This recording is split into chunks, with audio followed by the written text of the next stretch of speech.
Welcome to ArtTalk.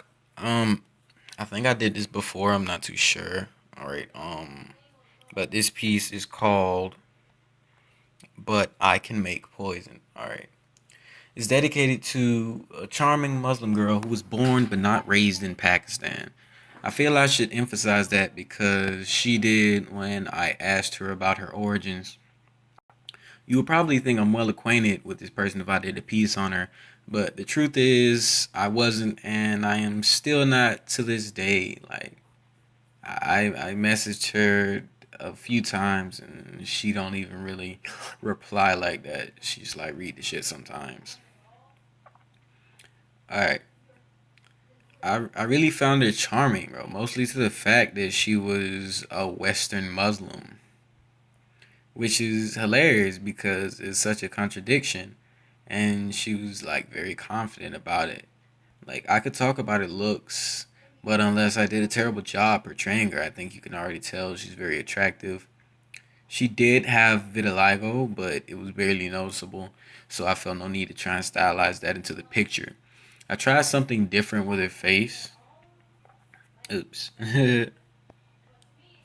Yeah, I tried something different with her face that I normally do. Uh, I brought out the smudge tool because I had gathered three skin tones and layered them accordingly, but it still seemed too hard of a contrast for how soft people's skin tones actually are when they hit the sun and whatnot. So I smeared them together and it came out better than I previously imagined it would. As far as the furniture, I just searched Royal Pakistan chairs. This is actually one of three that I chose from. Just like her pose was one of three. I was originally going for a pose that was very similar to the one you see now, but just like at a different angle. But I couldn't find a good reference, and my art skills were not translating very well on the screen to do that. Then I tried a more relaxed pose with her laying on a couch, with her head actually facing the cloud above, but it just wasn't coming out right. So I looked at all of the couches and chairs I had selected, and so then I started trying to contour the pose to the chair, which eventually led me to the pose which I have now. The title of the piece is actually part of a quote of what she said to me when. Where did I go? Yeah, it's part of a quote of what she said to me when I messaged her online for like the first time, whatever. I didn't use the whole quote because number one, it was a bit long-winded for my taste, and secondly, because she mentioned she knew how to make chemical explosions. I personally thought it was cool, but Muslim and explosion going together in a phrase doesn't usually have a connotation.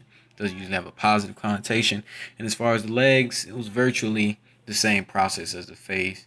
Just gathering different light shades and stuff, and just like smearing them together, right? It creates a softer feel. It's a lot lovelier than just hard laid down tones. All right, now okay, I see. All right, now about the smoke cloud. Yes, it is poison, but specifically the face within it. That shit was hell to blend. It took me like 20 minutes trying to find the right filter and set the opacity correctly so that it's noticeable, but it's not too standoffish. Like not really overpowering the rest of the picture. And lastly, this picture will transcend this video alone. It will be the promo image for when I do my first stand-up comedy special as Deaf Ski Mask. Just gonna be my stage name, so yeah, just soak that in. Deaf Ski Mask is coming.